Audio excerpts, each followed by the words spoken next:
शिशिशेंग अस्पताल के बिस्तर के पास आया और धीमे स्वर में बोला, शी चांगशुन मेरा चचेरा भाई है। क्या तुम्हारी आंखें फैल गईं?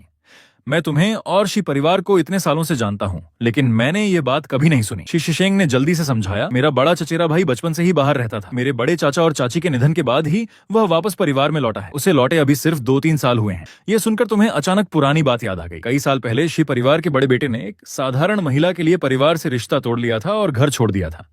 अब तुम्हें समझ आया कि शी चांगशुन उसी का बेटा है। इसी बीच शी चांगशुन की मैनेजर चुपचाप तुम्हें देख रही थी। उसकी आंखों में अजीब सी चमक थी।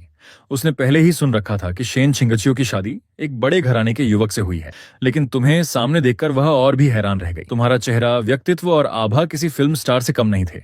उसे लगा कि अगर तुम मनोरंजन जगत में आ जाओ तो बड़ी आसानी से सुपरस्टार बन सकते हो। मौका देखते ही वह तुम्हारे पास आ गई। मुस्कुराते हुए उसने अपना कार्ड आगे बढ़ाया। नमस्ते सर, मैं एक टैलेंट मैनेजर हूँ। क्या आपको मनोरंजन उद्योग में आने में रुचि है? आपकी शक्ल, सूरत और व्यक्तित्व को देखकर मैं भरोसे से कह सकती हूँ कि आप बहुत बड़े स्टार बन सकते हैं। तुम तुरंत हैरान रह गए। फिर तुमने शेन छिंगचियो की ओर देखा। शेन छिंगचियो भी कुछ पल के लिए निरुत्तर रह गई। उसका सबसे बड़ा कलाकार अभी अस्पताल के बिस्तर पर बेहोश पड़ा था और उसकी मैनेजर नए कलाकार की तलाश में लग चुकी थी। अगर शी चांगशुन यह सुन लेता तो शायद गुस्से से फिर बेहोश हो जाता। शेन छिंगचियो ने ठंडे स्वर में कहा, उन्हें कोई दिलचस्पी नहीं है। फिर उसने तुम्हारी ओर देखते हुए जोड़ा, और अगर होती भी तो मैं अनुमति नहीं देती। तुम ये परिवार के इकलौते वारिस थे। भविष्य में पूरे ये समूह की जिम्मेदारी तुम्हारे कंधों पर आने वाली थी। मैनेजर का चेहरा तुरंत उतर गया। वह मन ही मन अफसोस करने लगी। इतने अच्छे दिखने वाले लोग अक्सर अमीर घरानों से ही क्यों निकलते हैं? मनोरंजन जगत के लिए यह सचमुच एक बड़ा नुकसान था। तुमने भी सिर हिलाया। मुझे भी कोई रुचि नहीं है। मुझे पता है कि मेरी जिम्मेदारियां क्या हैं। लेकिन शी शिशेंग ये सुनकर संतुष्ट नहीं हुआ। उसने खुद की ओर इशारा करते हुए पूछा, तो मुझसे क्यों नहीं पूछा? मैं भी तो अच्छा दिखता हूँ। मैनेजर ने उसे ऊपर से नीचे तक देखा, फिर शांत स्वर में बोली, आप अच्छे दिखते हैं, लेकिन मनोरंजन जगत में आपके जैसे बहुत लोग हैं। वहां प्रतिस्पर्धा बहुत ज्यादा है। लेकिन आप दोनों, उसने तुम्हारी और शेन छिंगचियो की ओर देखा, आप दोनों का स्तर बिल्कुल अलग है। ये सबसे ऊंचे दर्जे की सुंदरता है। तुम मुस्कुराए और शी शिशेंग से बोले, समझे, क्योंकि तुम मुझसे कम खूबसूरत हो। शी शिशेंग तुरंत भड़क गया। वह सीधे शेन छिंगचियो के पास गया। दीदी देखिए ना, इन्होंने मुझे बदसूरत कहा। तुम्हें उसे देखकर हंसी आ गई। इतना बड़ा आदमी होकर भी शिकायत करने पहुंच गया। शेन छिंगचियो ने तुम्हारी तरफ देखा और शांत स्वर में कहा, बेवजह मत छेड़ो उसे। तुम तुरंत चुप हो गए, लेकिन मन ही मन बड़बड़ाते रहे। तुम्हें हमेशा लगता था कि शी शिशेंग तुम्हारी पत्नी पर जरूरत से ज्यादा ध्यान देता है, इसलिए तुम उसे देखकर अक्सर चिढ़ जाते थे। उधर शी शिशेंग ने तुम्हारी ओर विजयी नजरों से देखा। मैनेजर ने फिर मौका देखकर पूछा, श्रीमान शी, क्या आपको मनोरंजन जगत में आने में रुचि है? आप शी परिवार के सदस्य हैं और शी चांगशुन के चचेरे भाई भी। पैसा, पहचान और संसाधन सब आपके पास है। लोकप्रिय होना मुश्किल नहीं होगा। लेकिन शी शिशेंग ने ठुड्डी उठाकर जवाब दिया, बिल्कुल नहीं। उसका अंदाज ऐसा था मानो कह रहा हो, अभी तुम मुझे नहीं चाहती, बाद में पछताओगी। मैनेजर लगभग निरुत्तर हो गई। उसने बेबस होकर शेन छिंगचियो की ओर देखा। शेन छिंगचियो ने हल्की मुस्कान के साथ कहा, अशेंग बस करो। शी शिशेंग तभी शांत हुआ। तुम लोग लगभग 1 घंटा और अस्पताल में रुके, लेकिन शी चांगशुन को होश नहीं आया। आखिरकार शेन छिंगचियो ने बाकी इंतजाम किए और तुम्हें तथा शी शिशेंग को लेकर वापस चली गई। कुछ घंटों बाद अच्छी खबर आई। शी चांगशुन को होश आ गया था। उसकी मैनेजर ने तुरंत उसके सोशल मीडिया अकाउंट से सुरक्षित होने की सूचना जारी कर दी। ये खबर आते ही प्रशंसकों का गुस्सा काफी हद तक शांत हो गया। अगली सुबह शेन छिंगचियो ने जल्दी से नाश्ता किया और फिर सीधे अस्पताल पहुंच गई। इस समय शी चांगशुन बिस्तर पर आधा बैठा हुआ था। जैसे ही उसने शेन छिंगचियो को कमरे में प्रवेश करते देखा, उसकी आंखों में आश्चर्य की झलक उभरी। उसे उम्मीद नहीं थी कि वह खुद उससे मिलने अस्पताल आएगी। शेन छिंगचियो के अस्पताल से निकलने से पहले शी चांगशुन ने उसे ध्यान से देखा। उसे यकीन नहीं हो रहा था कि शेन छिंगचियो उसे इतना महत्व देती है। एक ही रात में वह 2 बार उसे देखने अस्पताल आई थी। शेन छिंगचियो ने औपचारिक अंदाज में पूछा, अब कैसा महसूस कर रहे हो? कहीं कोई तकलीफ तो नहीं है? शी चांगशुन ने धीरे से सिर हिलाया, नहीं, मैं ठीक हूँ। ये सुनकर शेन छिंगचियो ने राहत की सांस ली। फिर उसने समझाते हुए कहा, चोट लगी है, इसलिए कुछ समय आराम करो। कंपनी फिल्म यूनिट से मुआवजे की बात करेगी। कुछ सोचकर उसने आगे कहा, इस दौरान घर पर आराम से रहो। तुम पिछले कई सालों से लगातार काम कर रहे हो। शी चांगशुन सिर्फ हूं कहकर रह गया, लेकिन उसकी निगाहें लगातार शेन छिंगचियो पर टिकी रहीं। शेन छिंगचियो ने कुछ और जरूरी बातें बताईं और फिर कमरे से बाहर निकल गईं। जैसे ही वह गई, कमरे का माहौल अचानक बदल गया। मैनेजर ने गंभीर चेहरे से शी चांगशुन को देखा। तुम्हें मैडम के बारे में ऐसे नहीं सोचना चाहिए। अभी कुछ देर पहले शी चांगशुन जिस तरह शेन छिंगचियो को देख रहा था, वह उसे बिल्कुल सामान्य नहीं लगा था। शी चांगशुन चुप रहा। उसकी चुप्पी देखकर मैनेजर का दिल बैठ गया। उसने गहरी सांस लेकर कहा, मैडम शादीशुदा हैं और मैं उनके पति से मिल चुकी हूँ। उनकी पहचान बहुत खास है और सच कहूं तो शक्ल सूरत में भी वे तुमसे कम नहीं, बल्कि शायद ज्यादा ही प्रभावशाली हैं। फिर उसने आखिरी वार किया, और सबसे बड़ी बात, वे तुमसे ज्यादा जवान भी लगते हैं। यह सुनते ही शी चांगशुन का चेहरा बदल गया। उसने भौहें सिकोड़कर मैनेजर को घूरा, लेकिन मैनेजर बिल्कुल नहीं डरी। क्या देख रहे हो? मैंने कुछ गलत नहीं कहा। शी चांगशुन के पास जवाब नहीं था। वह मन ही मन खींच गया। उसे लगा कि उसकी मैनेजर की सोच में बस यही बात रह गई है कि कौन ज्यादा जवान है।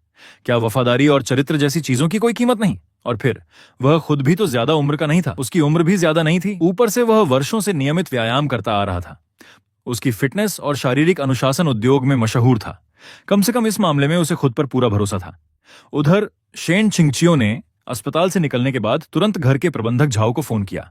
उसने खास तौर पर निर्देश दिया कि शी चांगशून के लिए अच्छा खाना भेजा जाए। आखिर वह कोई साधारण कर्मचारी नहीं था, वह कंपनी के सबसे महत्वपूर्ण कलाकारों में से एक था और हर साल कंपनी को करोड़ों का लाभ दिलाता था। इसके अलावा उसका अनुबंध भी जल्द समाप्त होने वाला था। कई दूसरी मनोरंजन कंपनियां उसे कोरिया से अपने यहां लाने की कोशिश कर रही थीं। शेन छिंगचियो का यह ध्यान रखना सिर्फ इंसानियत नहीं था, वह भविष्य के सहयोग और अनुबंध नवीनीकरण को भी महत्व देती थी। कुछ देर बाद जब बटलर झाओ खाने का डिब्बा लेकर अस्पताल पहुंचे तो मैनेजर हैरान रह गए।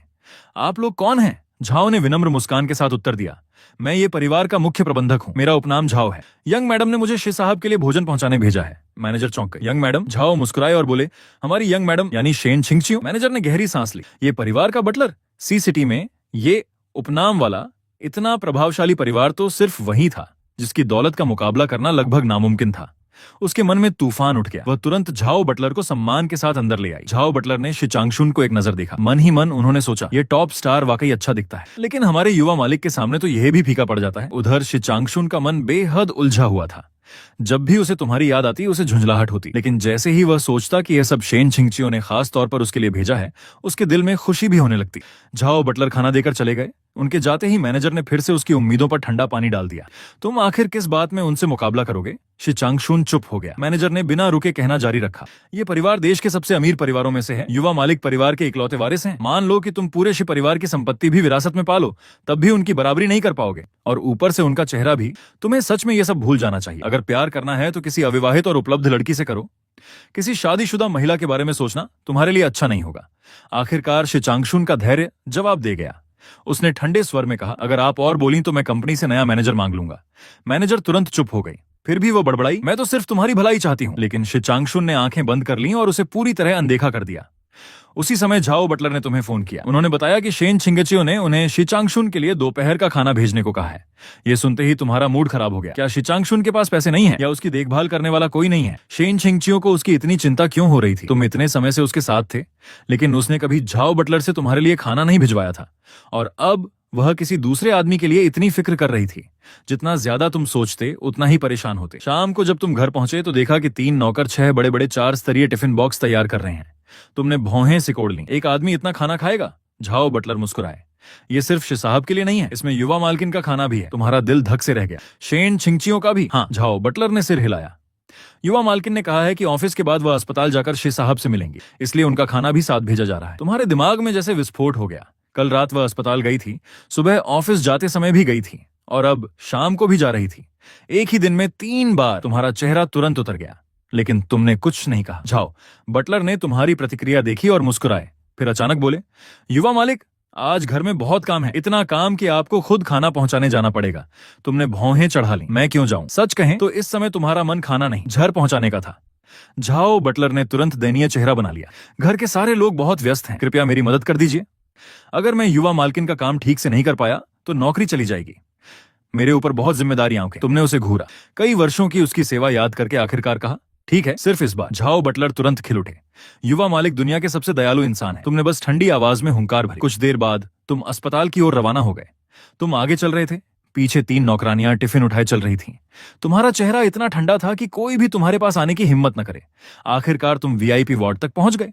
दरवाजे पर खड़े सुरक्षा कर्मियों ने तुम्हें पहचान लिया और बिना रोक टोक अंदर जाने दिया। कमरे में शेन छिंगचियो और शी चांगशून की मैनेजर किसी काम की चर्चा कर रहे थे, लेकिन जैसे ही तुम अंदर आए तुम्हारी नजर सीधे शी चांगशून पर पड़ी। वह अस्पताल के बिस्तर पर लेटा हुआ था और उसकी नजरें लगातार शेन छिंगचियो पर टिकी हुई थीं। उसकी आंखों में ऐसा भाव था जिसे देखकर तुम्हारा खून खौल उठा। तुम तुरंत भड़क गए। गुस्से में उसकी ओर देखते हुए ऊंची आवाज में बोले, तुम क्या देख रहे हो? तुम्हारी वह जोरदार आवाज सुनकर पूरे कमरे का माहौल जम गया। वार्ड में मौजूद सभी लोग चौंक कर तुम्हारी तरफ देखने लगे। शी चांगशून ने भी तुम्हारी ओर देखा, लेकिन उसकी आंखों में डर या घबराहट का नामो निशान नहीं था।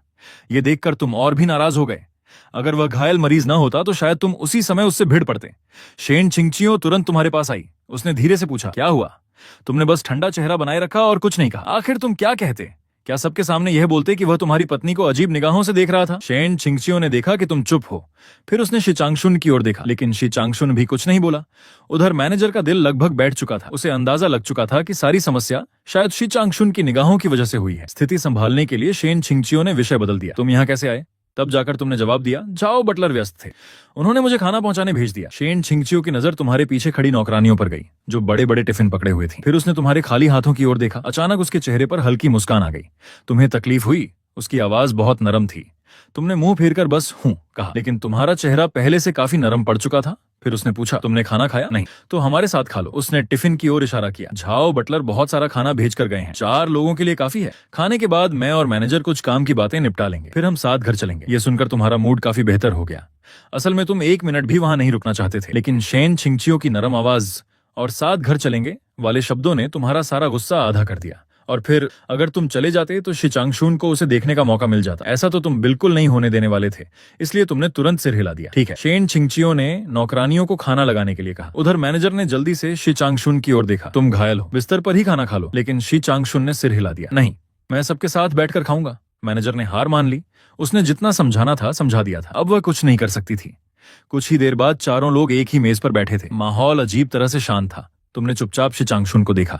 अगर ईमानदारी से कहा जाए तो वो तुमसे कम सुंदर था, तुमसे कम अमीर था, और तुम्हारे मुकाबले उसका कोई विशेष लाभ भी नहीं था। फिर भी तुम परेशान थे, क्योंकि कोई भी पति यह पसंद नहीं करेगा कि कोई दूसरा आदमी उसकी पत्नी में दिलचस्पी ले। तुम कोई संत नहीं थे, और न ही इतने उदार कि सब कुछ अनदेखा कर दो। अचानक तुम्हारे दिमाग में एक विचार आया। तुमने चुपचाप एक सब्जी उठाई और शेन छिंगचियो की कटोरी में रख दी। शेन छिंगचियो ने आश्चर्य से तुम्हारी ओर देखा। तुमने तुरंत ऐसा अभिनय किया जैसे कुछ हुआ ही नहीं, लेकिन तुम्हारे कान लाल हो चुके थे। यह दृश्य मेज पर बैठे बाकी दोनों लोगों से छिपा नहीं रहा। शी चांगशुन और उसकी मैनेजर ने सब कुछ साफ साफ देख लिया। एक ने अपनी आंखों में जटिल भाव छिपा लिए और दूसरी ने मन ही मन सिर पकड़ लिया। उसे लग रहा था कि यह भोजन नहीं बल्कि किसी भावनात्मक युद्ध का मैदान बन चुका है। शेन छिंगचियो ने अपनी नजरें वापस खींच ली, कुछ नहीं कहा और खाना खाती रही। तब जाकर तुम्हारे कानों की गर्मी धीरे धीरे कम हुई। ये पहली बार था जब तुमने ऐसा कुछ किया था। हाँ, तुमने यह सब जानबूझकर किया था। तुम खाने ही वाले थे कि अगले ही पल शेन छिंगचियो ने भी तुम्हारी कटोरी में अपनी चॉपस्टिक से खाना रख दिया। तुम तुरंत स्तब्ध रह गए। वह उसका क्या मतलब है? क्या उसे पता चल गया कि तुम क्या सोच रहे हो? तुमने उसे ध्यान से देखा। शेन छिंगचियो हल्का सा मुस्कुराई। खाओ। तुम हल्के से लाल पड़ गए और सिर हिलाया। फिर तुरंत दिखावे के अंदाज में शी चांगशुन की तरफ देखा और बड़े मजे से खाना खाने लगे। इस पल तुम्हें लगा कि खाना भी पहले से ज्यादा स्वादिष्ट हो गया है। क्या घर में नया शेफ आ गया है? उधर शी चांगशुन तुम दोनों पति पत्नी की बातचीत देख रहा था और उसने अपनी चॉपस्टिक कसकर पकड़ ली। उसका मैनेजर उसका काला पड़ा चेहरा देखकर मन ही मन खुश हो रहा था। अच्छा हुआ, दूसरों की पत्नी पर नजर रखने की यही सजा है। शायद शी चांगशुन ने उसके चेहरे की खुशी महसूस कर ली। उसने ठंडी नजर से उसे घूरा। मैनेजर तुरंत सिर झुकाकर खाना खाने लगा। खाना खत्म होने के बाद नौकर सामान समेटकर ले गए, लेकिन तुम नहीं गए, क्योंकि शेन छिंगचियो ने कहा था कि वह तुम्हारे साथ घर लौटेगी। इसलिए तुम सोफे पर बैठकर मोबाइल चलाने लगे, जबकि शेन छिंगचियो और उसका मैनेजर काम संभालने लगे। तुमने एक गेम खेला, हार गए। तुरंत सारा उत्साह खत्म हो गया। बोर होकर तुमने सिर उठाया और शेन छिंगचियो को देखने लगे। आज उसने सफेद शर्ट पहनी हुई थी। उसके लंबे बाल नीचे की पोनीटेल में बंधे थे। काम करते समय उसका गंभीर रूप वाकई बेहद आकर्षक था। तुम उसे देखते देखते खो गए, लेकिन अचानक तुम्हें एहसास हुआ कि सिर्फ तुम ही नहीं खोए हुए थे। वार्ड में एक और आदमी भी उसे घूर रहा था। तुमने फिर भौहें सिकोड़ लीं और उसे घूरने लगे। ये शी चांगशुन कितना बेशर्म है, अब भी देखने की हिम्मत कर रहा है। क्या उसकी अपनी कोई पत्नी नहीं है? वास्तव में नहीं थी, लेकिन पत्नी न होने का मतलब ये नहीं कि वह हमेशा किसी और की पत्नी को घूरता रहे। ऐसा आदमी भी सुपरस्टार बन सकता है। क्या उसके फैन अंधे हैं? देर सबेर उसका पतन होगा, लेकिन शी चांगशुन तुम्हारी नजरों का सामना करते हुए बिल्कुल भी शर्मिंदा नहीं हुआ।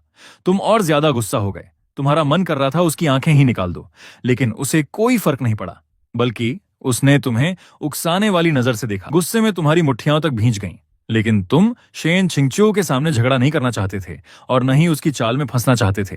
इसलिए तुमने दूसरा तरीका अपनाने का फैसला किया। तुमने मोबाइल निकाला, सीधे वीचैट पर शी शिशेंग को मैसेज भेजा। तुम्हारा और शी चांगशुन का रिश्ता कैसा है?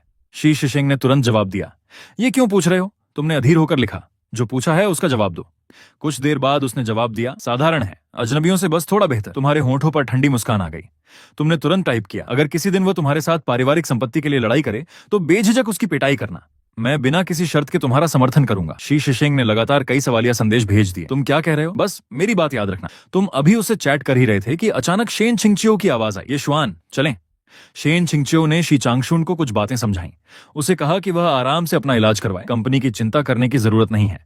फिर उसने मैनेजर को भी कुछ निर्देश दिए। उसके बाद वह तुम्हारे साथ निकल गई।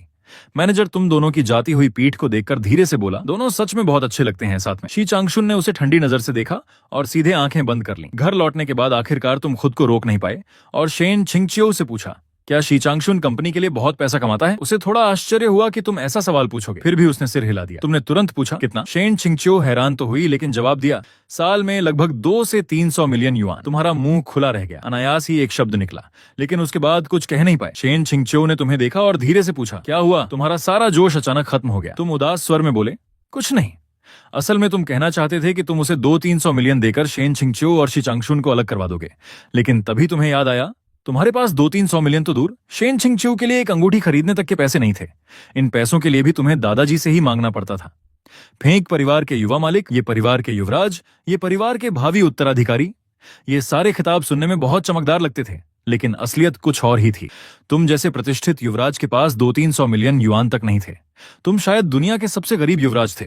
मानो तुमने सारे युवराजों की इज्जत मिट्टी में मिला दी। और सबसे बड़ी बात, तुम इस तरह की बात के लिए फिर से दादाजी से पैसे नहीं मांगना चाहते थे। लगता था अब केवल एक ही रास्ता बचा था, खुद पैसे कमाना। पहले तुम्हें पैसों की कोई खास चाह नहीं थी। आखिर ये परिवार की सारी संपत्ति भविष्य में तुम्हारी ही तो होने वाली थी। दादाजी हमेशा कहते थे, जब तक बेवजह निवेश नहीं करोगे ये परिवार का पैसा कई पीढ़ियों तक खत्म नहीं होगा। लेकिन अब तुम शादीशुदा थे और आखिरकार तुम्हें इंटरनेट पर उन पुरुषों की परेशानियां समझ आने लगी थी। आर्थिक दबाव सचमुच बहुत बड़ा होता है। बहुत सोचने के बाद तुम्हें लगा कि निवेश ही एकमात्र रास्ता है, लेकिन झान शिनयुए की तरह इंटरनेट सेलिब्रिटी बनकर लाइव स्ट्रीमिंग से पैसा कमाना तुम्हारे बस की बात नहीं थी। आखिर भविष्य में तुम्हें यह समूह की जिम्मेदारी संभालनी थी। तुम सीधे शेन छिंगचियो से पूछने में शर्म महसूस कर रहे थे, इसलिए तुम दादाजी के पास पहुंच गए। उस समय बूढ़े मालिक अभी अभी नहा धोकर सोने की तैयारी कर रहे थे, लेकिन जैसे ही उन्होंने सुना कि तुम निवेश करना चाहते हो, उनकी नींद उड़ गई। शाओ शुआन, क्या मैंने तुम्हें नहीं बताया था कि जब तक बेकार निवेश नहीं करोगे ये परिवार का पैसा कई पीढ़ियों तक खत्म नहीं होगा? बूढ़े मालिक लगभग पागल होने वाले थे। उन्हें सबसे ज्यादा डर इसी बात का था कि तुम अचानक कोई नया शौक पाल लो और निवेश के नाम पर सारा पैसा डुबो दो। लेकिन इस बार तुम बेहद गंभीर थे। ये परिवार का पैसा आपका है, मेरा नहीं। मैं खुद पैसा कमाना चाहता हूँ। बूढ़े मालिक तुम्हारा गंभीर चेहरा देखकर 1 साल पहले की घटना याद करने लगे। तब भी तुम इसी तरह अड़े हुए थे। एक कार खरीदने के लिए तुमने खुद पैसे कमाने की जिद की थी। नतीजा ये हुआ कि तुमने अपनी कई सालों की पॉकेट मनी और लाल लिफाफों में मिले सारे पैसे गंवा दिए थे। क्या इतिहास फिर से खुद को दोहराने वाला था? उन्होंने उलझन में पूछा। तुम अचानक फिर से पैसे कमाने की क्यों सोच रहे हो? तुमने पूरी आत्मविश्वास से जवाब दिया, मैं एक आदमी हूँ, पैसा कमाना चाहता हूँ, इसमें क्या अजीब बात है? बूढ़े मालिक चुप हो गए। उन्हें तुम्हारे खर्चों की कोई चिंता नहीं थी, तुम्हारी कोई बुरी आदत भी नहीं थी।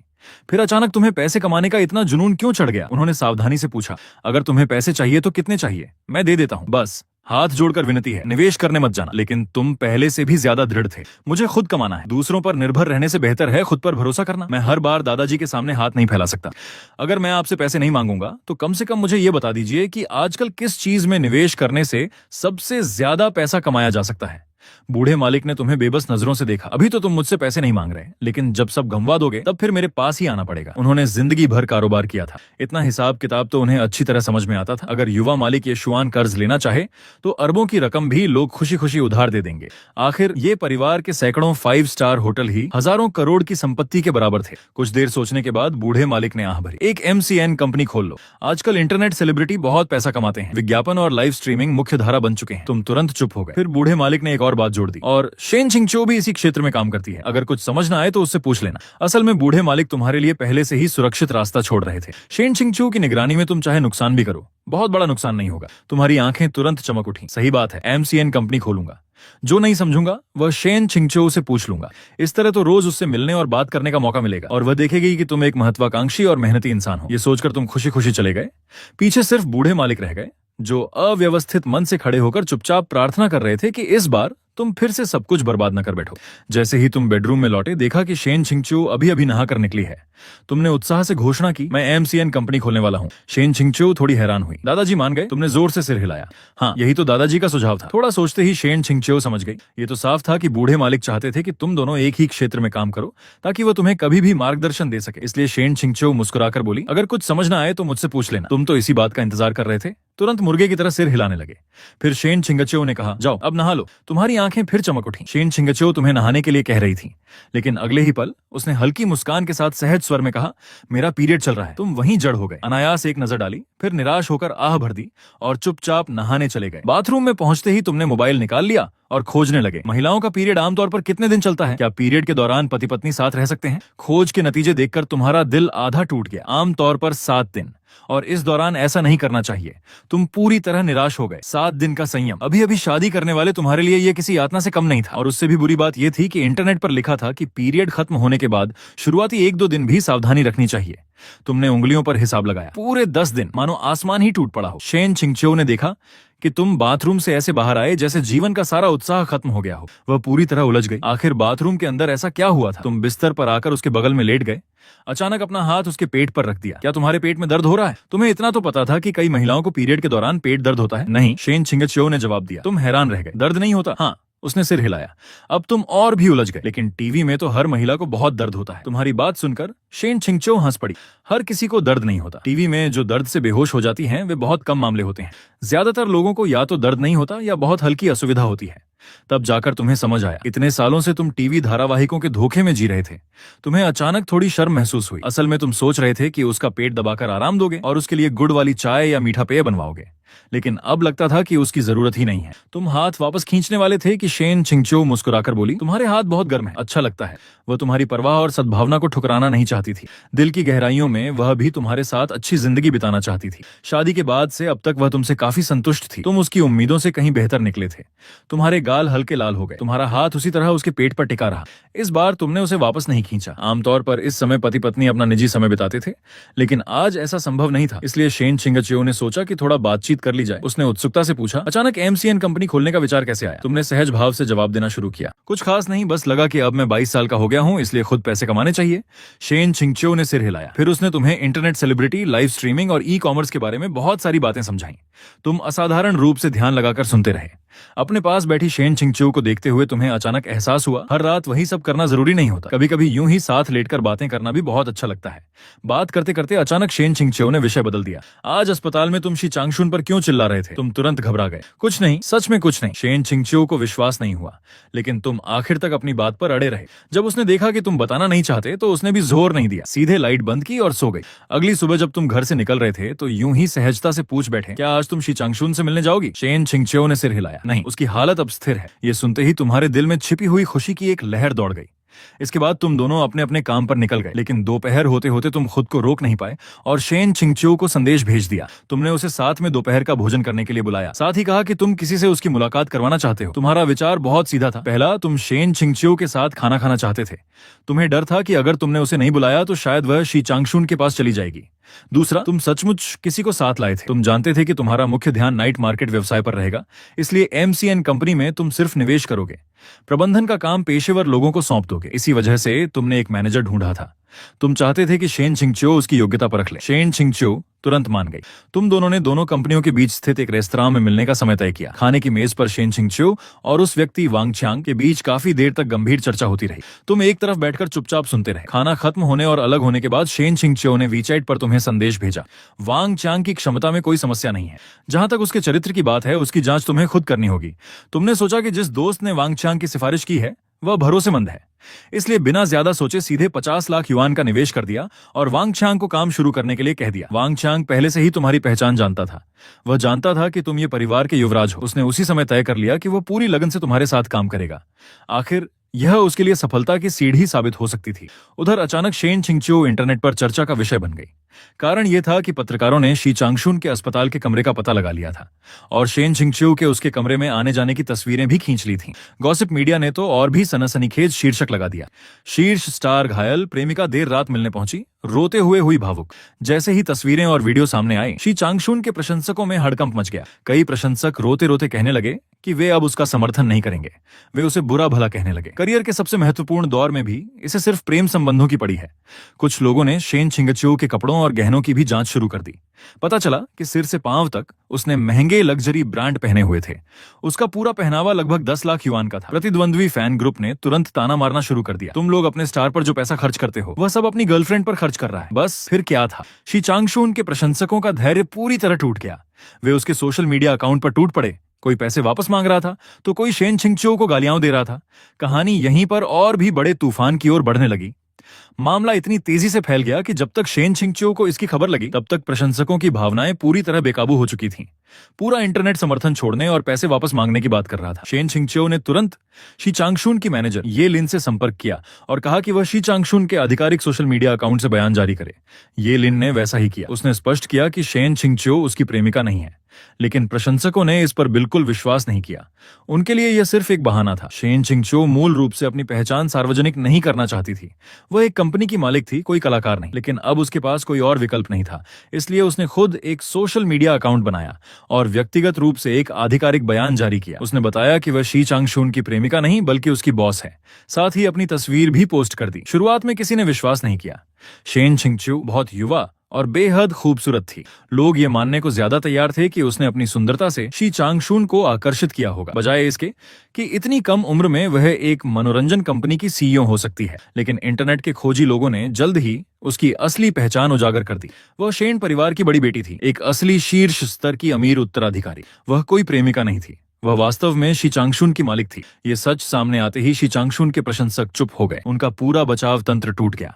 वे यह मानना पसंद करते कि वह कोई अफवाहों वाली प्रेमिका है, लेकिन यह स्वीकार करना उनके लिए और भी कठिन था कि शेन छिंगचो इतनी ऊंची हैसियत वाली अमीर वारिस है, इतनी सुंदर, इतनी अमीर, और उसके अधीन इतने बड़े सितारे काम करते हैं। उसकी तुलना में उन्हें खुद पर हंसी आने लगी। उधर तुम आराम से इंटरनेट पर गॉसिप देख रहे थे। तुम्हें लगा कि शायद फिर से शी चांगशुन से जुड़ा कोई नया विवाद सामने आया होगा, लेकिन देखते देखते यह मामला सीधे तुम्हारे सिर पर आ गिरा। वीडियो में जिस महिला सीईओ का नाम शी चांगशुन के साथ जोड़ा जा रहा था और जिसकी चर्चा पूरे इंटरनेट पर हो रही थी, वो कोई और नहीं, तुम्हारी पत्नी थी। जब तुमने देखा कि मीडिया शेन छिंगचो को शी चांगशुन की गर्लफ्रेंड बता रहा है, तो तुम्हारा गुस्सा 7वें आसमान पर पहुंच गया। शेन छिंगचो तुम्हारी पत्नी थी। शी चांगशुन जैसा आदमी उसके लायक कैसे हो सकता था? तुम तस्वीरों और वीडियो को घूरते रहे। तुम्हारा माथा सिकुड़ गया। तुम्हें गंभीर शक होने लगा कि यह सब शी चांगशुन की ही चाल है। शायद उसने जानबूझकर किसी से तस्वीरें खिंचवाई हों ताकि उसका नाम तुम्हारी पत्नी से जोड़ा जा सके। कितना बेशर्म इंसान है। फिर भी तुमने जल्दबाजी में कोई कदम नहीं उठाया। तुम जानते थे कि इंटरनेट पर कुछ भी गलत बोलना बाद में तुम्हारे खिलाफ सबूत बन सकता है, और तुम्हें पूरा भरोसा था कि शेन छिंगचो जल्द ही सच्चाई साफ कर देगी। आखिर शी चांगशुन की लोकप्रियता का बड़ा हिस्सा उसकी महिला प्रशंसकों पर टिका हुआ था। जब तुमने स्पष्टीकरण वाला बयान देखा तो संतोष से मुस्कुरा दिए, लेकिन अगले ही पल घटनाएं ऐसी दिशा में मुड़ गईं कि तुम स्तब्ध रह गए। शी चांगशुन की महिला प्रशंसकों को अचानक लगने लगा कि शेन छिंगचो तो उनके प्रिय सितारे के लिए बिल्कुल उपयुक्त है।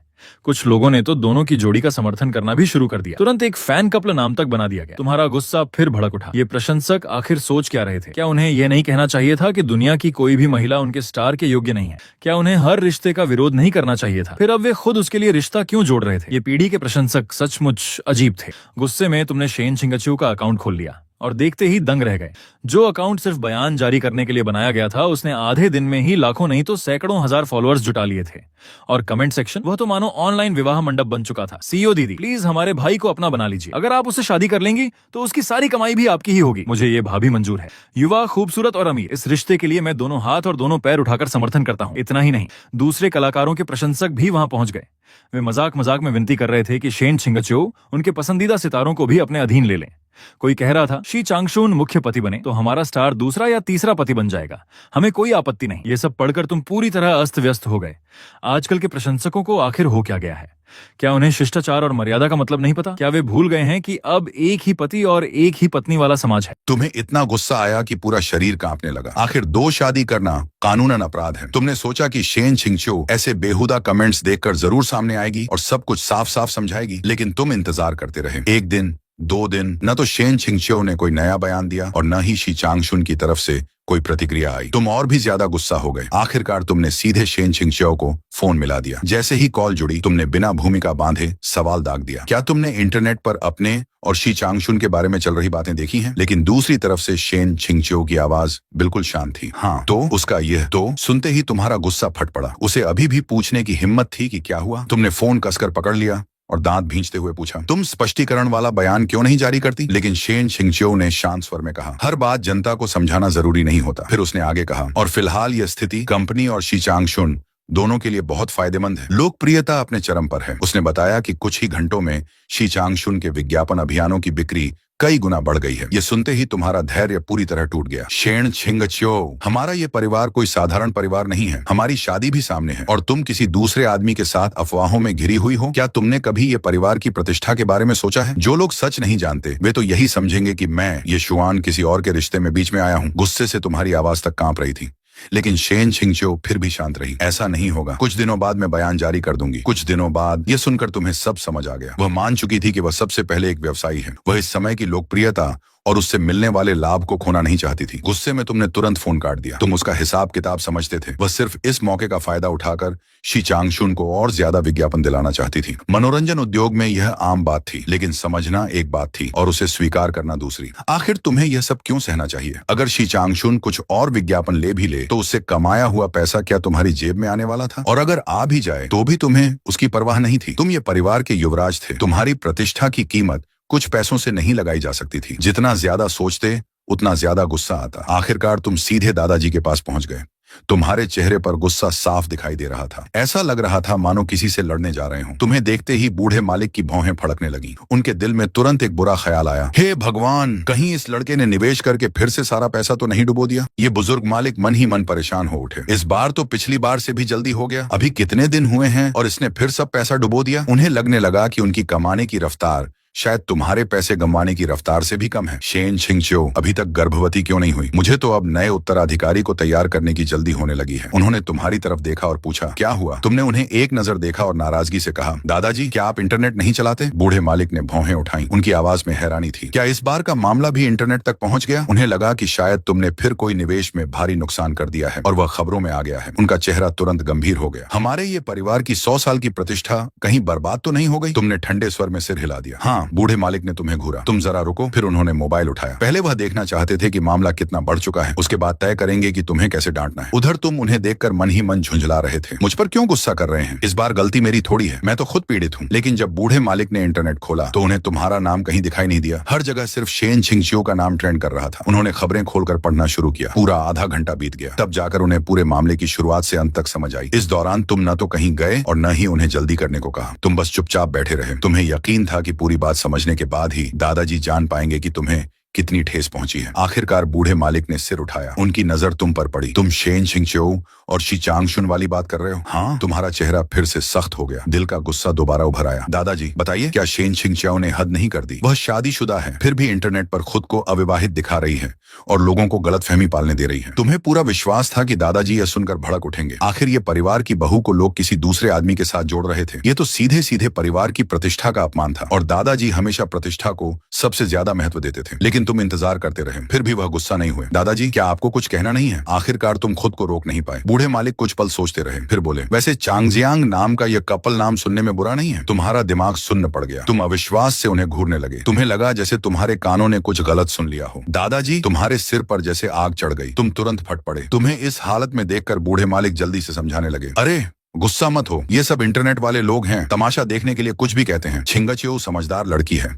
वह ऐसी नहीं है कि एक के साथ रहते हुए दूसरे के बारे में सोचे। उसका और शी चांगशुन का कुछ नहीं है। तुमने दांत भींच लिए, फिर मुश्किल से शब्द निकाले, मुझे पता है कि उनके बीच कुछ नहीं है। अगर सचमुच कुछ होता तो क्या मैं यहाँ खड़ा होता? मैं तो कब का 40 मीटर लंबी तलवार लेकर किसी का सिर काटने निकल गया होता। लेकिन फिर तुम लगभग चिल्ला पड़े, दादाजी शेन छिंगच्यो मेरी पत्नी है, वह ये परिवार की बहू है। कुछ ही समय में हमारी शादी का समारोह होने वाला है और तब जो लोग सच नहीं जानते वे यही सोचेंगे कि मैं किसी और का रिश्ता तोड़कर बीच में आया हूँ, मानो मैं ही तीसरा व्यक्ति हूँ। बूढ़े मालिक मुस्कुरा दिए, फिर आराम से बोले, मैंने कहा ना, वे सब महत्वहीन लोग हैं। उनकी राय का कोई महत्व नहीं। कैसे महत्व नहीं है? तुम गुस्से में लगभग बेकाबू हो गए। जब एक झूठ बार बार दोहराया जाता है तो लोग उसे सच मान लेते हैं। अगर बहुत सारे लोग एक ही बात कहें तो दुनिया उसे सच समझने लगती है। क्या मेरी प्रतिष्ठा और ये परिवार की प्रतिष्ठा की कोई कीमत नहीं है? बूढ़े मालिक तुम्हें देखकर हंस पड़े। वाह, गुस्से में अब तुम मुहावरे भी बोलने लगे हो। तुम एक पल के लिए निरुत्तर हो गए। आखिर वह तुम्हारे मन की बात कैसे नहीं समझते? इतनी लंबी बहस का असली कारण तो सिर्फ एक था, तुम्हें जलन हो रही थी। आखिरकार बूढ़े मालिक ने मुस्कान समेट ली और गंभीर होकर पूछा, ठीक है तो बताओ तुम क्या चाहते हो? तुमने बिना हिचकिचाए जवाब दिया, मैं चाहता हूं कि ये समूह के आधिकारिक अकाउंट से घोषणा की जाए कि मैं और शेन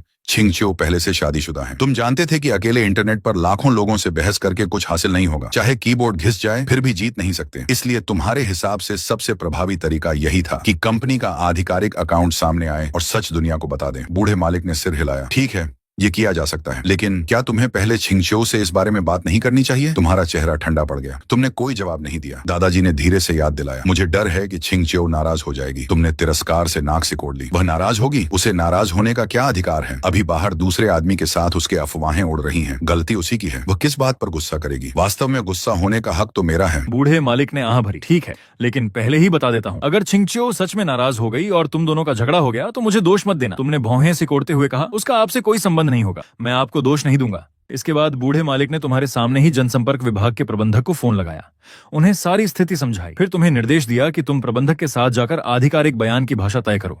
तुम जनसंपर्क विभाग के प्रबंधक के साथ उनके विभाग में पहुंच गए। अब तक उन्हें भी सच्चाई पता चल चुकी थी। बाहरी दुनिया जिस रहस्यमयी युवराज पत्नी की चर्चा कर रही थी, वह वास्तव में शेन परिवार की बड़ी बेटी शेन छिंगचो थी। कंपनी के भीतर काफी समय से यह अफवाह चल रही थी कि युवा मालिक ने कम उम्र में ही शादी कर ली है, लेकिन आज पहली बार उस खबर की पुष्टि हुई थी। जनसंपर्क विभाग में बेहतरीन कॉपीराइटरों की कोई कमी नहीं थी। प्रबंधक के आदेश देते ही पूरी टीम काम में जुट गई। सिर्फ आधे घंटे के भीतर कई अलग अलग प्रारूपों में बयान तैयार होकर तुम्हारे सामने रख दिए गए। तुमने उन पर एक नजर डाली, फिर सबसे सीधा, सबसे स्पष्ट और किसी भी तरह की गलतफहमी की गुंजाइश न छोड़ने वाला संस्करण चुन लिया। इसी को जारी करो अभी।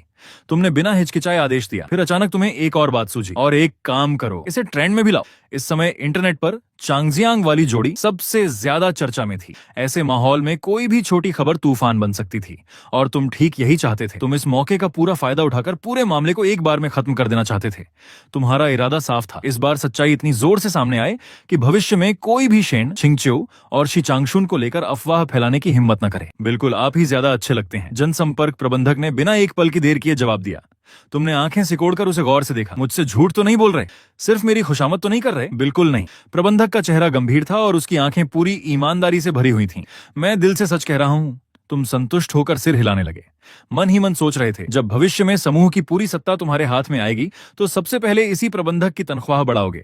आखिर वह एक ईमानदार इंसान था और ऐसे लोगों को बेहतर सम्मान मिलना चाहिए। तस्वीरें पोस्ट होते ही तुम लगभग आधिकारिक अकाउंट के कमेंट सेक्शन में ही डेरा डालकर बैठ गए। हर एक प्रतिक्रिया को ध्यान से पढ़ रहे थे। जैसा कि उम्मीद थी, कमेंट सेक्शन तुरंत फट पड़ा। तो ये हैं ये परिवार के युवराज, इतने हैंडसम। ये चेहरा तो मनोरंजन जगत के शीर्ष सितारों से भी ज्यादा आकर्षक है। मैं तो हैरान रह गया। पहले शेन छिंगचो, अब ये शुआन। क्या आजकल अमीर घरों के बच्चे इतने प्रतिस्पर्धी हो गए हैं? सुंदर भी और अमीर भी। भगवान सचमुच निष्पक्ष नहीं है। हे भगवान, मेरे पति कितने हैंडसम हैं। मुझे यकीन नहीं होता ये जरूर एडिट की हुई तस्वीर होगी। किसी ने जवाब दिया, मैं पेशेवर हूँ, ध्यान से जांच चुका हूँ, किसी तरह की एडिटिंग नहीं है, सब मूल तस्वीरें हैं। यह असली खूबसूरती है, ये प्राकृतिक आकर्षण है। उधर उन प्रशंसकों की हालत खराब हो गई जो पहले शेन छिंगचो और शी चांगशुन की जोड़ी का समर्थन कर रहे थे। वे खुद को यही समझाकर खुश थे कि शेन छिंगचो और ये शुआन सिर्फ व्यावसायिक विवाह में बंधे हैं और निश्चित रूप से ये शुआन उनके प्रिय सितारे से कम आकर्षक होगा। लेकिन तुम्हारी 9 तस्वीरों ने उनकी यह कल्पना पूरी तरह तोड़ दी। मानो लगातार तमाचे पड़ रहे हों। ये शुआन न केवल बदसूरत नहीं था, बल्कि कई लोगों की नजर में शी चांगशुन से भी ज्यादा आकर्षक था। इतना आकर्षक कि कुछ प्रशंसक खुद ही डगमगाने लगे। वे कुछ कह नहीं पा रहे थे। आधिकारिक पोस्ट के नीचे अचानक सन्नाटा छा गया। जो लोग पहले जोड़ी का समर्थन कर रहे थे वे चुप हो गए। सिर्फ आम दर्शक और तमाशा देखने वाले लोग ही उत्साह से चर्चा कर रहे थे। तुमने गर्व से मुस्कुराते हुए सोचा, अब तो इन अजीब जोड़ी बनाने वालों के पास कहने के लिए कुछ नहीं बचा होगा। लेकिन तुम्हारी ये खुशी ज्यादा देर नहीं टिक सकी। कुछ ही देर बाद उन्होंने फिर नई दिशा पकड़ ली। ठीक है, हम मानते हैं कि युवराज ज्यादा हैंडसम है, हमारे स्टार से भी ज्यादा। इसलिए हमने फैसला किया है कि युवराज बड़े पति बन जाए और हमारा स्टार छोटा पति। युवराज, महिला सीईओ और हमारा स्टार, तीनों मिलकर खुशी खुशी रहें। किसी ने जवाब दिया, अगर शी चांगशुन दूसरा पति बना तो क्या वह तीसरा व्यक्ति नहीं कहलाएगा? दूसरे ने लिखा, तीसरा व्यक्ति बनकर भी खुश रहे। हमारा पसंदीदा कलाकार तो चौथे नंबर पर पहुंच गया है। एक और टिप्पणी आई, सच कहूं तो चाहे युवराज हो या शेन परिवार की बड़ी बेटी, लिंग को लेकर इतने कठोर मत बनो, हम सब तैयार हैं। तुमने स्क्रीन को घूरते हुए मन ही मन कहा, दुनिया खत्म हो जाए। तुम सचमुच थक चुके थे। इन लोगों की सोच किसी दूसरे ग्रह की लग रही थी। उनके तर्कों का कोई अंत नहीं था। जनसंपर्क प्रबंधक तुम्हारा निराश चेहरा देखकर हंसी रोक नहीं पाया। उसने समझाते हुए कहा, श्रीमान, ये इतनी चिंता मत कीजिए, लोग बस मजाक कर रहे हैं। तुमने उसकी तरफ देखा लेकिन कुछ नहीं कहा। तुम जानते थे कि वे मजाक कर रहे हैं, फिर भी तुम्हें इसमें कुछ भी मजेदार नहीं लग रहा था और न ही यह अच्छा लग रहा था कि कोई तुम्हारे और तुम्हारी पत्नी के बारे में इस तरह की बातें करे। लेकिन तुम हजारों लाखों लोगों से जाकर बहस भी नहीं कर सकते थे। इस सोच से तुम्हारे भीतर गहरी बेबसी भर गई। उसी समय दूसरी तरफ शेन छिंगचो ने भी ये समूह के आधिकारिक अकाउंट पर तुम्हारी 9 तस्वीरों वाली पोस्ट देख ली। उसने बेबसी से सिर हिलाया, लेकिन उसके होंठों पर अनजाने में मुस्कान भी आ गई। ये सचमुच वही काम था जो सिर्फ तुम कर सकते थे। भले ही उसने तुम्हें देखा नहीं था, फिर भी वह कल्पना कर सकता था कि इस समय तुम कैसे दिख रहे होगे।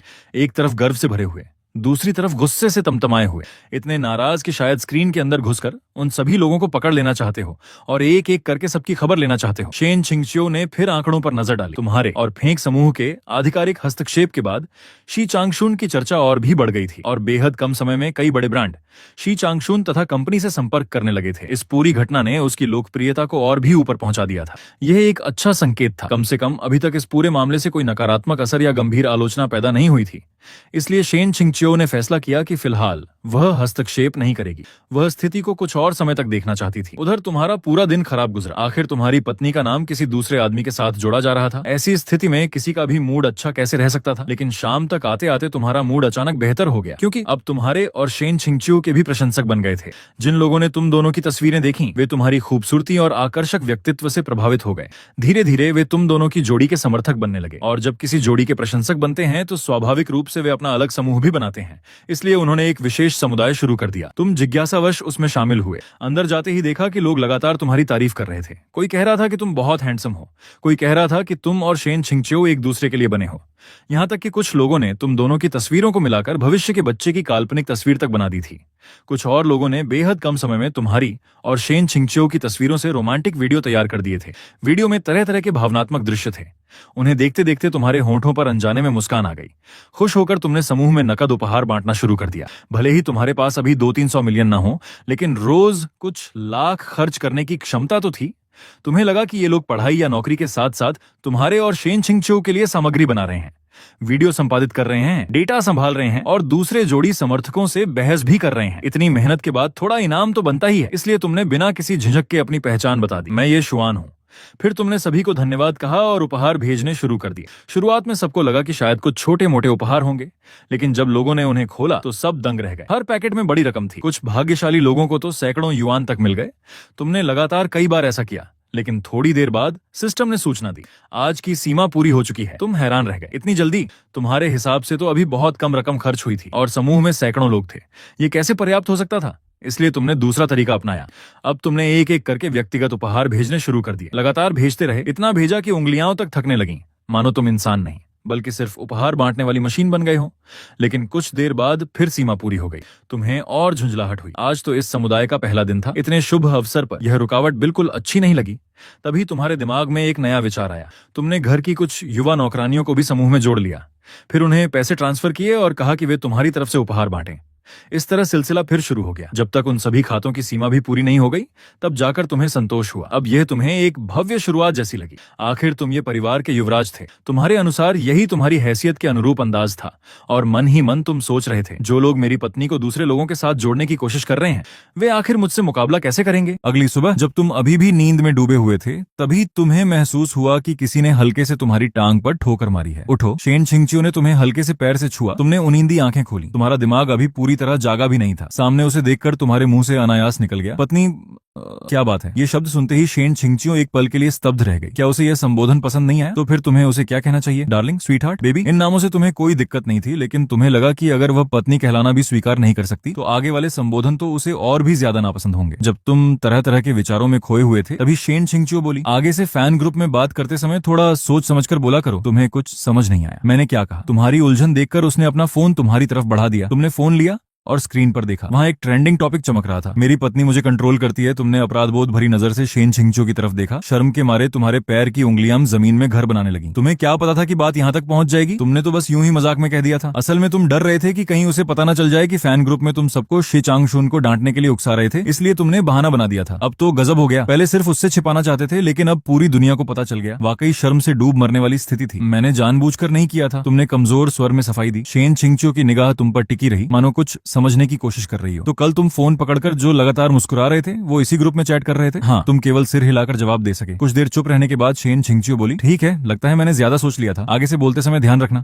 तुमने आज्ञाकारी बच्चे की तरह सिर हिला दिया, जैसे कोई गलती करने वाला प्राथमिक स्कूल का छात्र हो। फिर उसने कहा, और शी चांगशुन के मामले में तुम दखल मत देना। ये सुनते ही तुम्हारा गुस्सा भड़क उठा। वो तो तुम्हारी दूसरी पत्नी बनने तक को तैयार है और मैं कुछ न करूं? अगर अब भी चुप रहा तो अगली बार वो दूसरी पत्नी नहीं बल्कि सीधे तुम्हारी जगह लेने की कोशिश करेगी। तुम्हारा गुस्से से भरा चेहरा देखकर शेन छिंगचियो हल्के से मुस्कुराई। वो सब फैंस की शरारत है। शी चांगशुन के मन में ऐसा कुछ नहीं है। तुमने भौहें सिकोड़ ली। तुम्हें कैसे पता कि उसके मन में ऐसा कुछ नहीं है? क्योंकि उसने कभी मुझसे ऐसा नहीं कहा। उसने मुझसे प्रेम प्रस्ताव भी नहीं किया। तुम पूरी तरह निरुत्तर हो गए। क्या उसे सच में दिखाई नहीं देता कि शी चांगशुन उसे पसंद करता है? क्या वो खुद को बहुत बुद्धिमान नहीं मानती? लेकिन अगले ही पल तुमने ये बात निगल ली। तुम इतने मूर्ख नहीं थे कि अपनी ही पत्नी से जाकर कहो कि कोई दूसरा आदमी उसे पसंद करता है, इसलिए तुमने दूसरा तर्क दिया। लेकिन फैंस का इस तरह तुम्हें और उसे जोड़ी बनाना भी गलत है। तुम मेरी पत्नी हो, ये परिवार की बहू हो। अगर तुम किसी दूसरे आदमी के साथ इंटरनेट पर सीपी बनाओगी तो लोग मेरे बारे में क्या सोचेंगे, हमारे परिवार के बारे में क्या सोचेंगे? उसने सिर हिलाया और उसका चेहरा गंभीर हो गया। मैं जानती हूँ, आज ही इसे संभाल लूंगी। कैसे संभालोगी? तुमने तुरंत पूछा। समय आने पर पता चल जाएगा। उसने रहस्य बनाए रखा। नाश्ता करने के बाद तुम दोनों अपने कमरे में लौट आए। घर से निकलने से पहले शेन छिंगचू खुद को रोक नहीं पाई और फिर बोली, आगे से फैन ग्रुप में इतने ज्यादा रेड पैकेट मत भेजा करो। वो पैसों की चिंता नहीं कर रही थी। असल समस्या ये थी कि ज्यादा दिखावा मुसीबत बुला सकता है। अगर तुम इस तरह पैसे लुटाते रहे तो इससे उसके और ये ग्रुप पर बुरा असर पड़ सकता था। कुछ लोग कह सकते थे कि वह अपनी दौलत का प्रदर्शन कर रही है और इसी बहाने उस पर हमला कर सकते थे। इंटरनेट पर हर तरह के लोग होते हैं। तुम कभी नहीं जान सकते कि कीबोर्ड और मोबाइल स्क्रीन के पीछे कैसा इंसान बैठा है। नहीं ये जान सकते हो कि वह क्या करेगा और कैसी बातें कहेगा। हर साल अनगिनत लोग ऑनलाइन अफवाहों और हमलों का शिकार होते हैं। ये सुनकर तुम तुरंत नाराज हो गए। क्यों? इसमें क्या बुरा असर है? मैं अपने परिवार वालों को रेड पैकेट भेज रहा हूँ, इसमें गलत क्या है? तुमने पूरे आत्मविश्वास से कहा। परिवार वाले? शेन छिंगचियो ने भौहें उठाई। लगता था इस शब्द ने उसे काफी हैरान कर दिया है। तुमने गंभीरता से सिर हिलाया। हाँ, वे सब मेरे परिवार वाले हैं। वे लोग वेइबो पर मेरे लिए डेटा बढ़ाते हैं,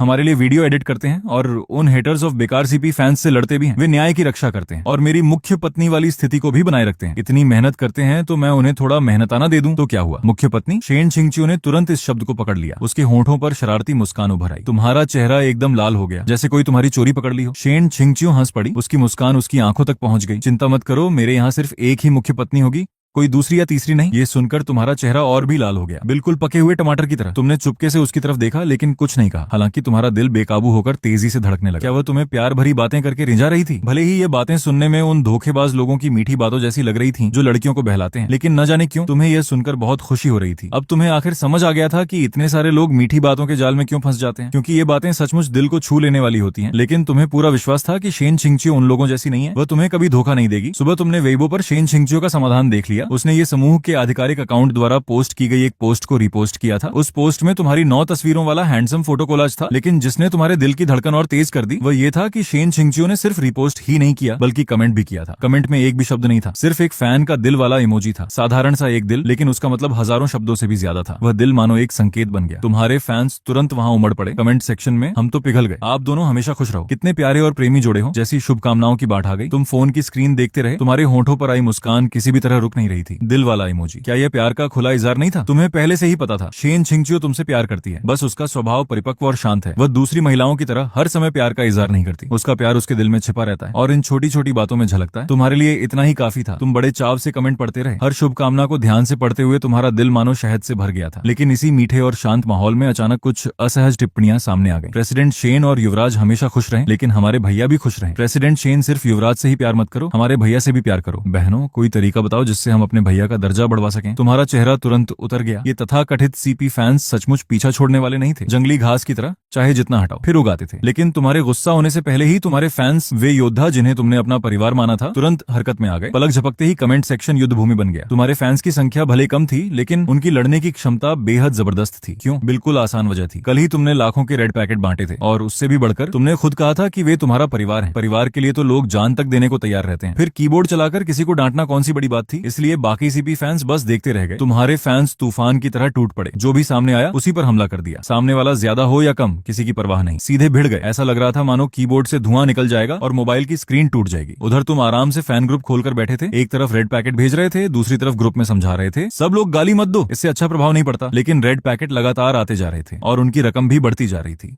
फैंस सब समझ रहे थे युवराज मुंह से मना कर रहे हैं, लेकिन दिल से तो हमारा समर्थन ही कर रहे हैं। ये रेड पैकेट तो अच्छे प्रदर्शन का इनाम है। जहां तक उन औपचारिक बातों का सवाल था, वह तो बस इसलिए थी कि कोई स्क्रीनशॉट लेकर सबूत न बना ले। थोड़ी बहुत चालाकी सीख ली थी बस। बेशक युवराज को चालाक कैसे कहा जा सकता है, इसे रणनीति कहते हैं। तुम्हारे इनाम मिलने के बाद फैंस का जोश और बढ़ गया। विरोधी फैंस बुरी तरह दब गए। वे सिर तक नहीं उठा पा रहे थे। ऐसा नहीं था कि वे जवाब नहीं दे सकते थे, असल वजह यह थी कि वे नैतिक रूप से कमजोर पड़ गए थे। आखिर तुम ही आधिकारिक जीवन साथी थे और उनके तथाकथित भैया ज्यादा से ज्यादा कोई ऐसा व्यक्ति था था जो बीच में जगह बनाने की कोशिश कर रहा था। मुख्य पत्नी के समर्थकों के सामने वे जन्म से ही एक कदम नीचे थे, इसलिए चाहे जितनी कोशिश करें आत्मविश्वास नहीं जुटा पा रहे थे, बस डांट खाते हुए पीछे हटते रहे। आखिरकार वे अपने पसंदीदा कलाकार के वेबो पर जाकर अपनी शिकायतें लिखने लगे। राहगीर दर्शक यह सब देखकर खूब आनंद ले रहे थे। तुम जो आधिकारिक जीवन साथी थे खुद मैदान में उतर आए थे, कभी रिश्ते का ऐलान कर रहे थे, कभी तस्वीरें पोस्ट कर रहे थे, लेकिन जिन लोगों को दूसरी या तीसरी जगह दी जा रही थी वे सब चुप बैठे थे। यहाँ तक कि उनके फैंस को भी कोई नहीं रोक रहा था। पूरा तमाशा लोगों को बेहद दिलचस्प लग रहा था। तुम चोरी छिपे शेन छिंगचियो की प्रतिक्रिया देखते रहे, लेकिन ऐसा लगता था कि उसे इंटरनेट पर चल रही इस हलचल से कोई फर्क ही नहीं पड़ता। उसने एक बार भी इसके बारे में पूछने की जहमत नहीं उठाई। इससे तुम्हारा हौसला और बढ़ गया। अगर वह रोक नहीं रही तो क्या इसका मतलब ये नहीं कि वह मौन स्वीकृति दे रही है? आखिर तुम्हारी इस हरकत से न सिर्फ तुम्हारी आधिकारिक स्थिति मजबूत हो रही थी, बल्कि उसके कलाकारों को भी मुफ्त में खूब लोकप्रियता मिल रही थी। सुना था कि इसी वजह से कई नए सहयोगी समझौते भी तय हो गए थे। ये सोचकर तुम मन ही मन गर्व से मुस्कुरा उठे। तुम्हारा यह तरीका, जो ऊपर से देखने पर बिल्कुल बेधड़क और लापरवाह लगता था, हैरान करने वाले तरीके से काफी प्रभावी साबित हुआ। ऐसा लगने लगा था कि तुम में एक योग्य मुख्य जीवन साथी बनने की प्रतिभा दिन ब दिन बढ़ती जा रही है।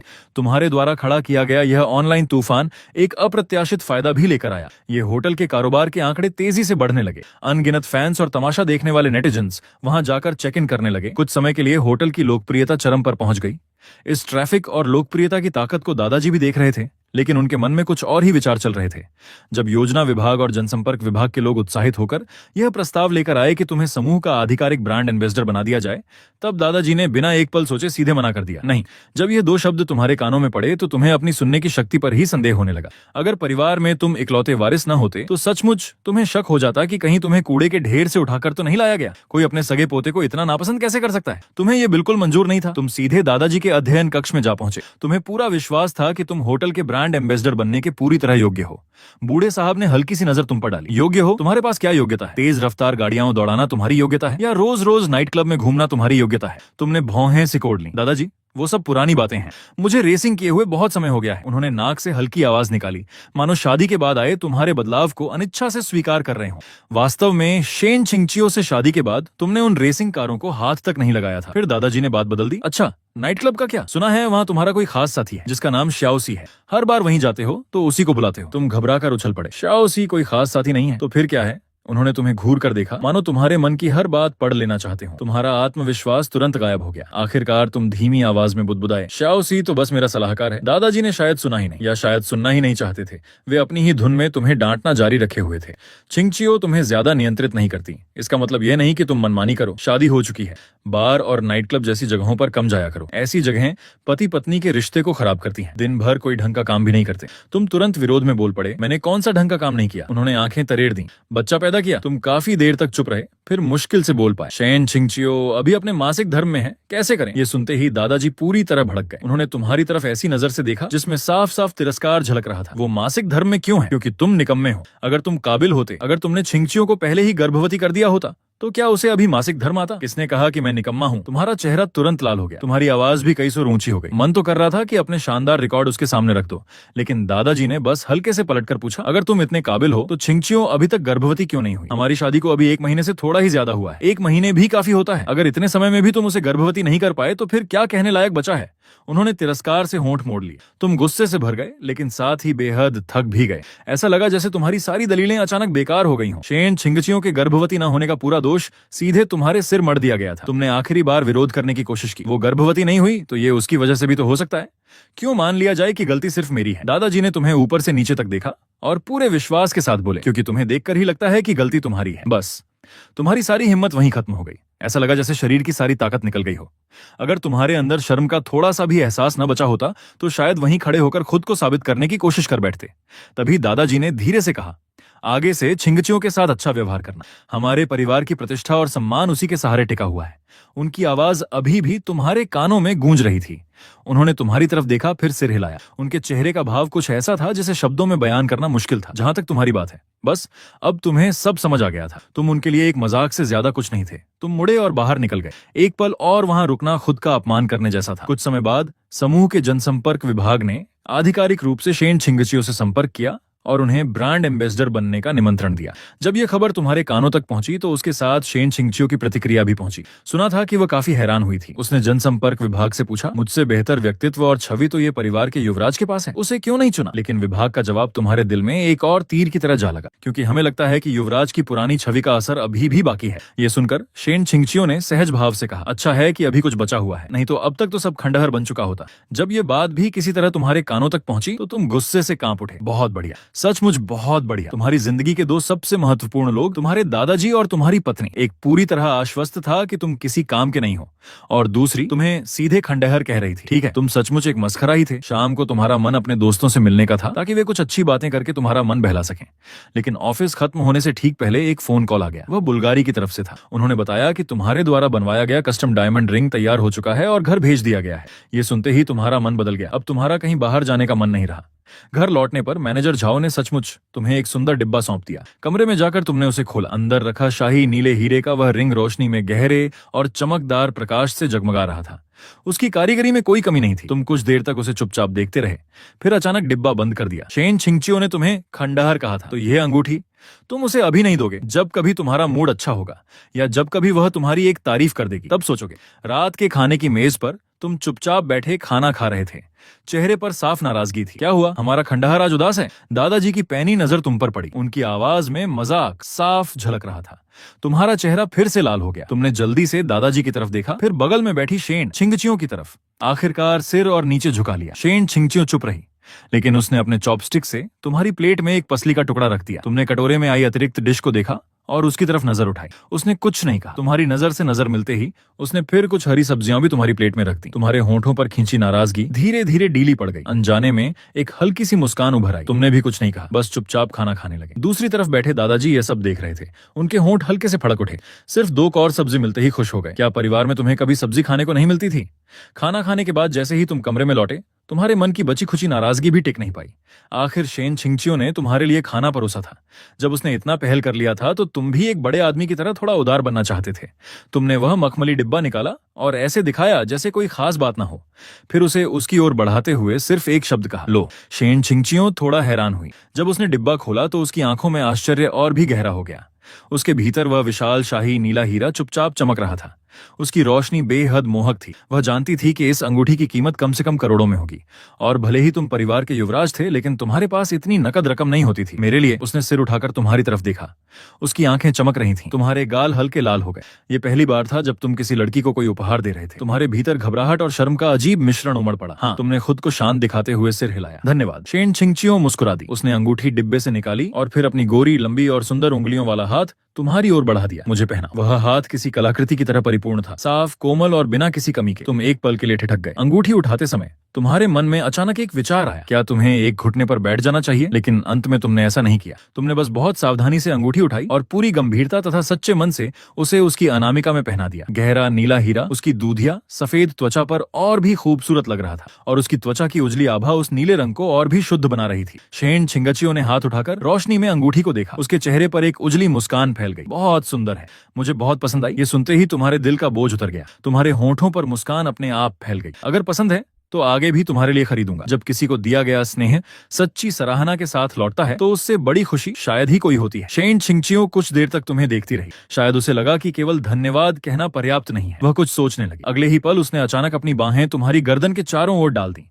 बिना किसी चेतावनी के उसने पंजों के बल उठकर तुम्हें चूम लिया। तुम स्तब्ध रह गए। तुम्हारा दिल जैसे एक धड़कन छोड़ गया हो। बिस्तर पर बिताए समय को छोड़कर तुम दोनों के बीच शायद ही कभी कोई घनिष्ठता रही थी। यह अचानक मिला चुंबन तुम्हें बेहद खुश कर गया। साथ ही तुम्हारा दिमाग भी एकदम खाली हो गया। वह शायद सिर्फ एक छोटा सा चुंबन देकर पीछे हटना चाहती थी, लेकिन जब वह अलग होने लगी तो तुमने उसे जाने नहीं दिया। तुमने उसका सिर हल्के से थाम लिया और उसे अपनी ओर खींच लिया। तुम्हारी भावनाएं पूरी तरह उमड़ पड़ी थीं। कई दिनों से वह अपने मासिक धर्म के कारण असहज थी और तुम भी लगातार बेचैनी महसूस कर रहे थे। अब इतने दिनों बाद मिले इस निकट क्षण ने तुम्हारे भीतर दबे सारे भाव जगा दिए। तुमने उसे अपनी बाहों में भर लिया और उसके कान के पास झुककर धीमी भर्राई हुई आवाज में कहा, पत्नी मेरे पास रहो। शेन छिंगचियो का चेहरा तुरंत लाल हो गया। तुम्हारे पत्नी कहने भर से ही वह शर्म से भर उठी। आखिरकार उसने तुम्हें मना नहीं किया। जब शेन छिंगचियो हाथ धोने के लिए बाथरूम गई तब तुम अभी भी बिस्तर पर लेटे हुए थे। तुम्हारी सांसें अभी तक सामान्य नहीं हुई थी, लेकिन तुम्हारे दिल में जो भावना उमड़ रही थी वह पहले कभी महसूस नहीं हुई थी। एक गहरी संतुष्टि, एक अजीब सी उपलब्धि का एहसास, मानो तुमने कोई बड़ी जीत हासिल कर ली। हो। जब शेन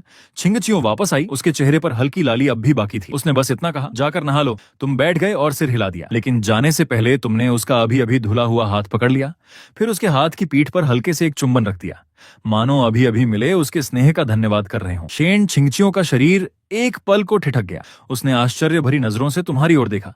ये लड़का अब इतना मीठा व्यवहार करना कब सीख गया? अगली सुबह तुम दोनों साथ में नीचे नाश्ता करने गए। गुड मॉर्निंग छोटे मालिक। Good morning madam. Manager Zhao ने मुस्कुराते हुए अभिवादन किया। फिर उसकी नजर अचानक शेन छिंगचियो के हाथ पर पड़ी। वह तुरंत ऊंची आवाज में बोली, अरे वाह मैडम, आपकी अंगूठी कितनी सुंदर है और कितनी बड़ी भी। शेन छिंगचियो मुस्कुराई। धन्यवाद, सच में बहुत सुंदर है। मैनेजर झाओ अपना अभिनय जारी रखे हुए थे। इतनी खूबसूरत अंगूठी किसने दी? तुमने उसकी तरफ देखा। उसका नाटक दिन ब दिन बढ़ता ही जा रहा था। कल बुल्गारी का पार्सल उसी ने तो रिसीव किया था। शेन छिंगचियो भी सब समझ रही थी, फिर भी उसने सहयोग करते हुए कहा, ये शुआन ने दी है। अरे तभी तो, मैनेजर झाओ ने उत्साह से कहा। इतना अच्छा स्वाद और किसका हो सकता है? छोटे मालिक सचमुच मैडम का बहुत ख्याल रखते हैं, और ये तो पहली बार है जब छोटे मालिक ने किसी महिला को खुद कोई उपहार दिया है। तुम्हारे गाल हल्के लाल हो गए। तुमने जाओ। मैनेजर को घूरा। बस करो, अब ज्यादा हो रहा है। लेकिन शेन छिंगचियो को दिलचस्पी आ गई। वह मुस्कुराकर बोली, सच? क्या इन्होंने पहले कभी किसी दूसरी महिला को उपहार नहीं दिया? जैसे किसी महिला मित्र के जन्मदिन पर? तुम तुरंत तनाव में आ गए और झाओ मैनेजर की तरफ देखने लगे, लेकिन वह पूरी गंभीरता से बोली, दिया है। तुम्हारी आंखें तुरंत फैल गईं। तुम उसे घूरने लगे। क्या वह नौकरी छोड़ना चाहती थी? लेकिन तभी उसने बात पूरी की। हाँ, उपहार तो दिए हैं, लेकिन उनमें से कोई भी छोटे मालिक ने खुद नहीं चुना था। सब मैंने खरीद कर भेजे थे। छोटे मालिक ने कभी खुद मेहनत नहीं की। ये सुनकर तुमने संतोष से नजरें हटा ली। इतने सालों की उसकी वफादारी को देखते हुए फिलहाल उसे माफ किया जा सकता था। अच्छा। शेन छिंगचियो मुस्कुराते हुए तुम्हारी तरफ देखने लगी। तुमने शर्माते हुए सिर हिला दिया, लेकिन झाओ मैनेजर अभी भी नहीं रुकी। वह अंगूठी को देखते हुए बोली, मैंने बुल्गारी में भी ऐसा डिजाइन नहीं देखा। क्या ये छोटे मालिक ने खुद डिजाइन करवाया है? शेन छिंगचियो ने तुम्हारी ओर देखा। तुमने खुद डिजाइन किया? तुम्हारा चेहरा फिर लाल हो गया। तुमने चुपचाप सिर हिला दिया। शेन छिंगचियो मुस्कुरा दी। उसकी मुस्कान उस हीरे से भी ज्यादा चमकदार लग रही थी। फिर वह मुड़ी और भोजन कक्ष की ओर चली गई। झाओ मैनेजर तुरंत तुम्हारे पास आ गई। उसने शरारती अंदाज में आंख मारी, मानो तारीफ की उम्मीद कर रही हो। तुमने लाल चेहरे के साथ उसे घूरा, कुछ नहीं कहा, और जल्दी से शेन छिंगचियो के पीछे चल दिए। पीछे से झाओ मैनेजर की संतुष्ट आवाज सुनाई दी, छोटे मालिक और मैडम तो सचमुच एक दूसरे के लिए बने हैं। तुम्हारे कदम लड़खड़ा गए। तुमने पलटकर उसे फिर घूरा। ये बूढ़ी औरत क्या क्या बोल रही थी। अगले दिन जब शेन छिंगचियो काम कर रही थी, तब जान शिन्यूए उससे मिलने आई। इन दिनों जान शिन्यूए काम में बहुत व्यस्त थी। वह लगातार वीडियो बना रही थी और उसके फॉलोअर्स भी तेजी से बढ़ रहे थे। अब वह लाइव स्ट्रीमिंग के जरिए सामान बेचकर कमाई करना चाहती थी। वह पैसा कमाना चाहती थी। उसने अपना विचार शेन छिंगचियो को बताया, लेकिन शेन छिंगचियो सहमत नहीं हुई।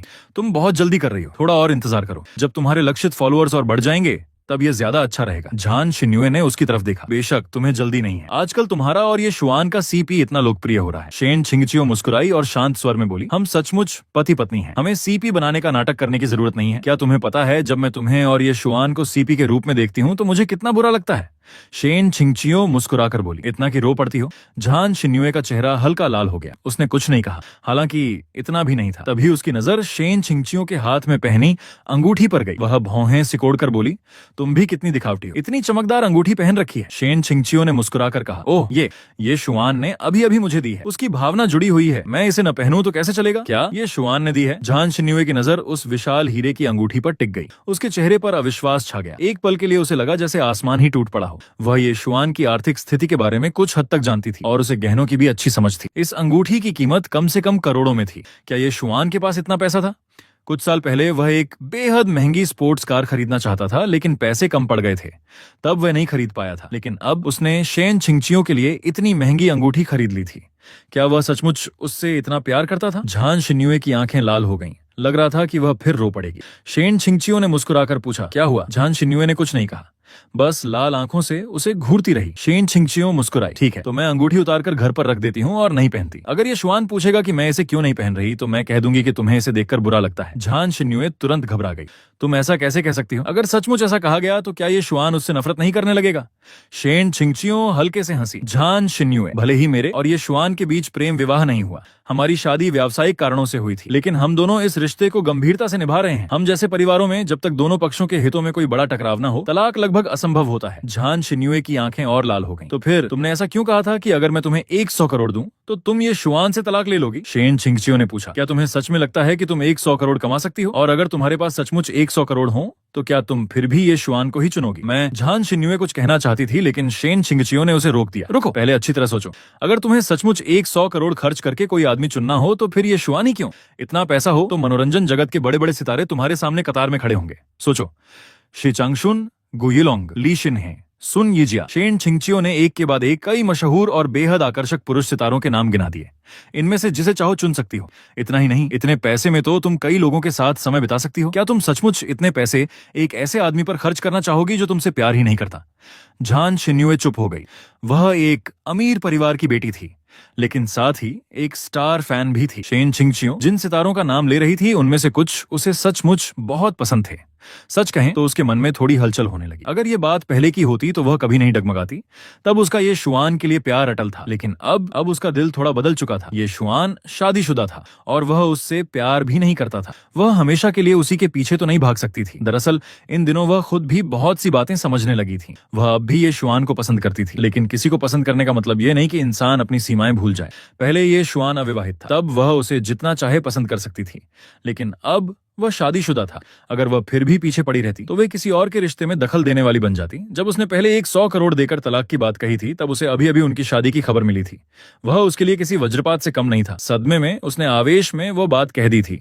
उसी समय शिचांग शुन वहां आ गई। वह अभी अभी अस्पताल से छुट्टी पाकर सीधे कंपनी आई थी। ऊपरी तौर पर वह अपने काम पर लौटने की सूचना देने आई थी, लेकिन असल में वह शेन छिंगचियो से मिलना चाहती थी। मैं अब ठीक हूँ, काम फिर से शुरू कर सकती हूँ, शेन छिंगचियो ने पूछा। पक्का? शिचांग शुन ने सिर हिला दिया। ठीक है, मैं ये लिंक से कह दूंगी कि तुम्हारे लिए काम की व्यवस्था कर दे। कर्मचारी इतनी मेहनत से काम करके उसके लिए पैसा कमा रहे थे। एक मालिक होने के नाते वह मना नहीं कर सकती थी। कुछ और बातें करने के बाद शी चांगशुन के पास कहने को कुछ नहीं बचा। वह जाने लगी। जाते जाते उसने जान शिन्यूए की तरफ एक नजर डाली। आखिर जान शिन्यूए हमेशा शेन छिंगचियो के ऑफिस में बैठ सकती थी और वह भी ऐसा करना चाहती थी। उस नजर से जान शिन्यूए का चेहरा लाल हो गया। शिचांगशुन भी बहुत आकर्षक थी, हालांकि ये शुआन से थोड़ी कम, लेकिन सच कहें तो बस थोड़ी सी ही। शिचांगशुन के जाने के बाद जान शिन्यूए ने अचानक पूछा, अगर शिचांगशुन की बात करें तो उसके लिए कितने करोड़ लगेंगे? शेन छिंगचियो मुस्कुराते हुए जान शिन्यूए को देखने लगी। जान शिन्यूए का चेहरा और लाल हो गया। मैं तो बस यूं ही पूछ रही थी, शेन छिंगचियो हंसकर बोली। तो फिर मुझसे क्यों पूछ रही हो? तुम्हें जाकर उसी से पूछना चाहिए। दोस्तों, इस खूबसूरत और दिल छू लेने वाली कहानी को आखिर तक देखने के लिए आपका दिल से धन्यवाद।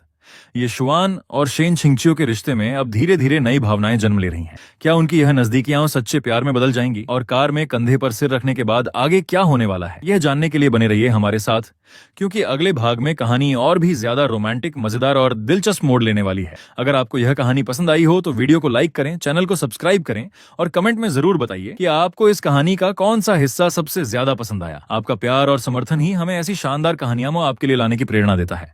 मिलते हैं अगले भाग में एक और शानदार एपिसोड के साथ। धन्यवाद।